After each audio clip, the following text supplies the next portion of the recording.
Hello again. So in this first part of this series of videos on MuleSoft Catalyst, we're going to look at the first section of the course that takes you towards that certification. And this is titled Apply the Catalyst Principles. So in this first section covering Apply Catalyst Principles, I'll start looking at the 4 sections that make up the subject and account for just under 9% of the exam score. Now, for longer than I care to remember, I've worked with different methodologies, and we're going to consider the Catalyst as a methodology, although some people wouldn't agree with that, in order to develop IT systems in a number of industries ranging from banking to pharmaceuticals and local to central government, plus many others. So looking at what led to the development of the Catalyst methodology is, for me at least, an interesting subject.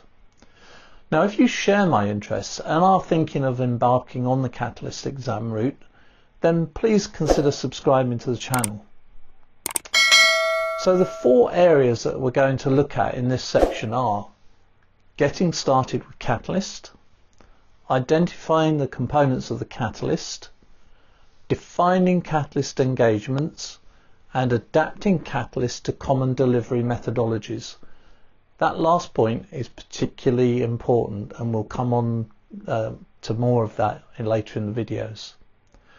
So these are the foundations of this part of the course, and you should make yourself familiar with each of these sections. In this particular video, I'm going to look at getting started with Catalyst, which looks at what led to the Catalyst and what the Catalyst actually is. So many of us will be familiar with the fact that a lot of IT projects fail to meet their desired outcomes. Some fail completely. So what has been identified as the top reasons for failure?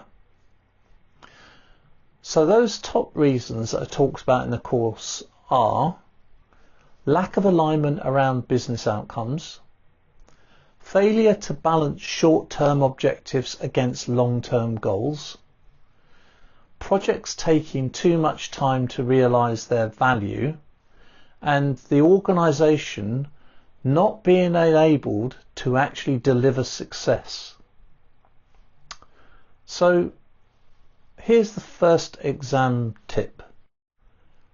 Remember the phase balance short-term objectives against long-term goals. This will play a significant role later in the series and all through the series really. So exam tip 1, balance short-term objectives against long-term goals.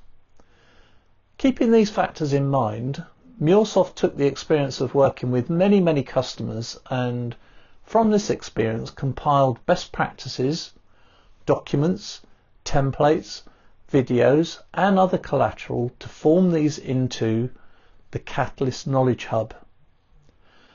MuleSoft recognised that there was a widening gap between integration demands and delivery capacity, and in order to close this gap a new approach was required, which would allow that gap to be closed probably with less resources than people had.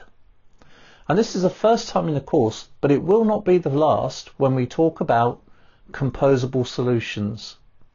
So composable refers to the use of standardized, reusable building blocks, like APIs, to allow the construction of products and services at speed through reuse rather than having to write new code modules for each requirement. And reusability is fundamental to the Catalyst principles, and we'll see that as we progress through the course. We will talk later about the API-led approach to connectivity, but let's look a bit more at composability and building blocks, keeping in mind that the building blocks in this case are APIs. So where do the benefits come from? Well, each building block adds exponentially increasing value and becomes more valuable and embedded as data and business capability is accrued.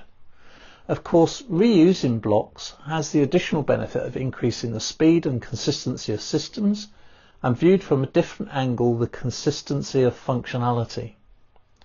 Speed of delivery and consistency of functionality drives faster delivery of projects, achieves better business outcomes, and lays the foundation for innovation within an organisation. Now, let's look at the definition of the Catalyst. The Catalyst core principles and the Catalyst core pillars. Here we will look at the key areas and then examine them in more detail in the following videos to get good understanding of the pillars and principles. And these are required for the examination. So what is the Catalyst? Here's the definition. MuleSoft's approach to delivery that takes a holistic view to achieving customer success, coupling outcome-based technology delivery with organizational enablement. So the container, as I've said previously, for all of the Catalyst artifacts is the Catalyst Knowledge Hub.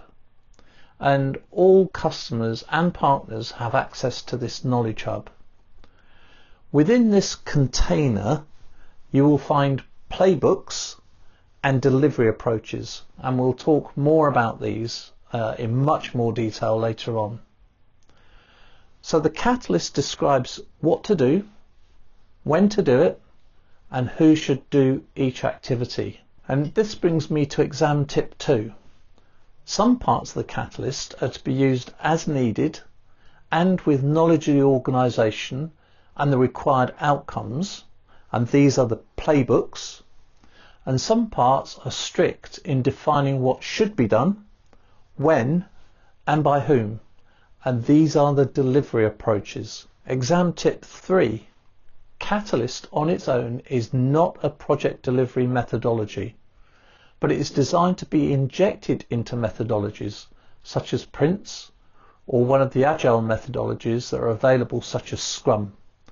It's designed to enrich what is already in use within an organisation. So remember that, because it's important, and that's why I called the Catalyst a methodology. It actually works with other methodologies. So let's finish this video by introducing the core pillars of the Catalyst. There are 3 core pillars, and you must remember these. Business outcomes, defining clear business outcomes, the KPIs that will be used to measure the outcomes, and the key stakeholder aligned around the outcomes and measures. Second pillar, organizational enablement, setting up the organization in order to use MuleSoft and to drive the desired business outcomes. And the final pillar, technology delivery, build the deliverables of the project in the right way in order to deliver long-term benefits to the organization. So those are the 3 pillars that you must remember. And supporting those pillars, and I draw this as a picture in my head, have 7 core principles. So let's just state the core principles here, and we'll come back to them in a future video. So the first one is outcome-based, balance the short and long-term view, platform as the basis for solutions, decentralization, products in addition to projects, and a focus on composability. And with the final one, which would seem quite obvious actually, is don't reinvent the wheel. And that's the end of this video. So I hope you've gained from the material included, and we'll look at these subjects that I've just talked about and give some more exam tips in the next video. So if you are studying towards the Catalyst exam, then please consider subscribing to the channel. Just hit the button below. Like I say, if you have any particular questions or areas that you would like me to address again in more detail, or to give some practical experience of where I've used the Catalyst, then please put those in the comments below, and we'll try and either wind them into this series of videos, or I'll make separate videos to address those points. So I hope to see you again in the next video.